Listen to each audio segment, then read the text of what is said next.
Aion 2 launched in Korea and Taiwan on November 18th, and immediately attracted attention from Western MMO players who still associate the franchise with strong memories from the original game.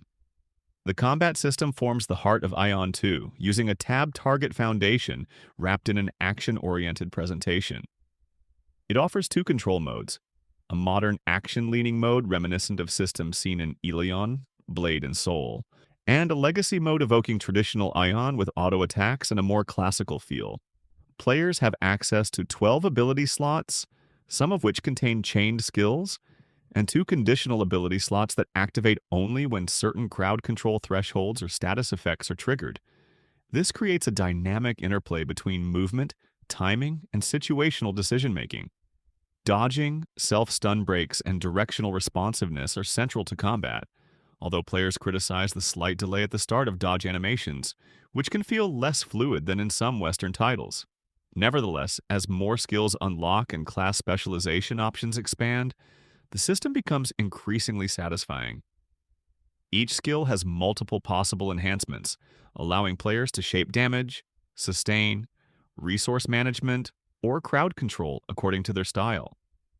Through extensive passive trees in the Divanian system, players unlock further improvements, giving the build system a layer of depth, although players miss the ability to save multiple build templates for quick switching between PvE, PvP, single target, and AoE setups. Leveling revolves almost entirely around the main story quest, which provides large chunks of experience, often 30 to 60% of a level per step, while side quests, crafting, and regional tasks offer only minor contributions. Story progression is linear, and although both factions have separate storylines, but there is a lack of flexibility seen in games like Guild Wars 2 or The Elder Scrolls Online, where players can choose multiple paths through the world. Main story quests tend to follow a predictable formula: talk to an NPC, travel to a location, defeat enemies, open chests, and conclude with a boss fight. Some bosses require genuine attention, using heavy telegraphs and punishing mechanics that force players to engage fully with dodge and crowd control systems. While this early challenge is appreciated, some fights felt too long and dragged on unnecessarily. The leveling journey itself takes roughly 6 to 10 hours depending on how quickly one moves and whether cutscenes are watched. Visually, the open world is striking. Colors blend reds, yellows, greens, and luminous blue lines that emphasize verticality and gliding, producing a distinctive atmosphere. However, there is a surprising lack of biome variety. Most regions feel like canyon-styled environments with occasional forested breaks, which limits the sense of exploration and visual diversity. The world is not large compared to other modern MMO games either, essentially offering one large leveling map per faction plus the Abyss. While there are hidden dungeons, collectible materials, tameable creatures that can be turned into mounts, and rift portals allowing players to enter the opposing faction's territory, the exploration experience feels modest in scale. Rifting itself is a controversial system, allowing players to toggle whether they can be attacked unless they initiate combat.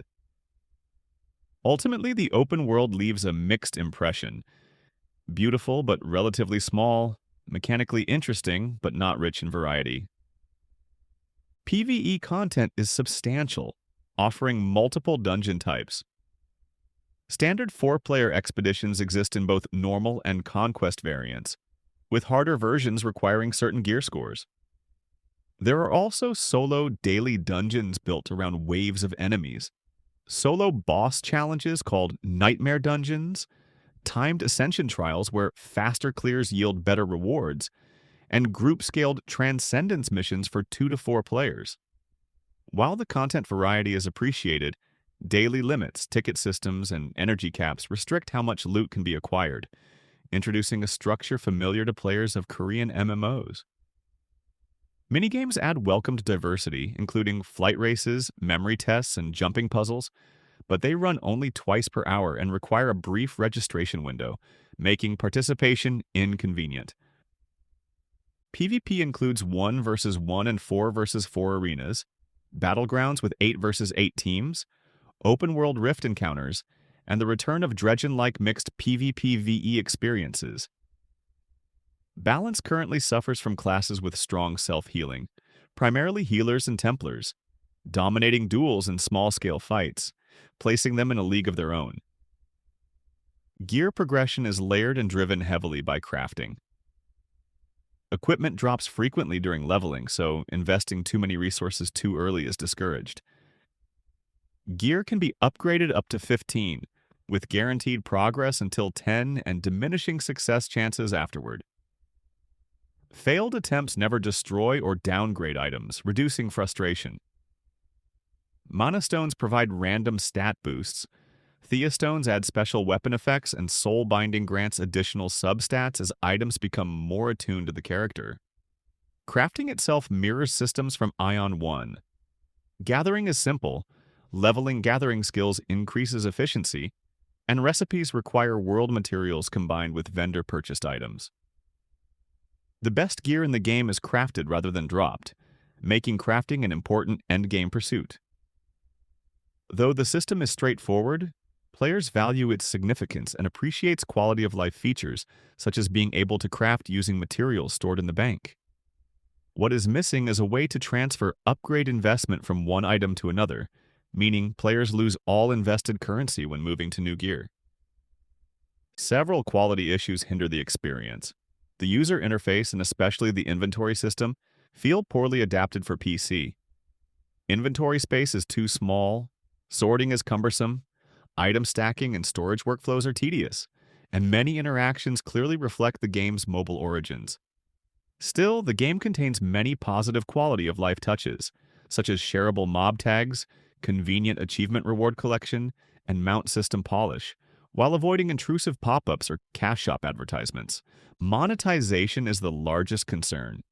Kina, the in-game currency used for upgrading gear, crafting, consumables, skill resets, and inventory expansion, feels too scarce. Because Kuna, the premium currency, can be exchanged for Kina, this scarcity creates a strong incentive to spend real money to bypass grind. This contrasts with Western MMO, where player power is less directly tied to freely tradable currency. The game offers two subscription tiers. The first, reasonably priced, unlocks trading and remote access to bank and merchants. The second subscription increases Abyss time and energy, enabling significantly more weekly progression. While players can offset some of these advantages by purchasing additional in-game activity time with earned currency, it still provides tangible benefits for paying users. Battle passes also offer extra activity time, but they can be bought with in-game currency, which softens the impact. Overall, monetization leans heavily toward pay-for-convenience, with borderline pay-for-power implications, particularly in PvP, where the ability to acquire top gear faster can create large gaps between spenders and ordinary players. Aion 2 offers enjoyable combat, striking visuals, fun dungeons, engaging gear grind, and nostalgic touches that recall the original game. However, its open world lacks variety, the UI needs major improvement, and monetization, especially the Kina economy, could pose serious problems if unchanged for the Western release. For now, this game is more enjoyable than several recent Korean MMOs, but not yet ready to be considered a long-term global success. With substantial updates, better balance, overhauls, and monetization adjustments, Aion 2 could grow into a strong MMO,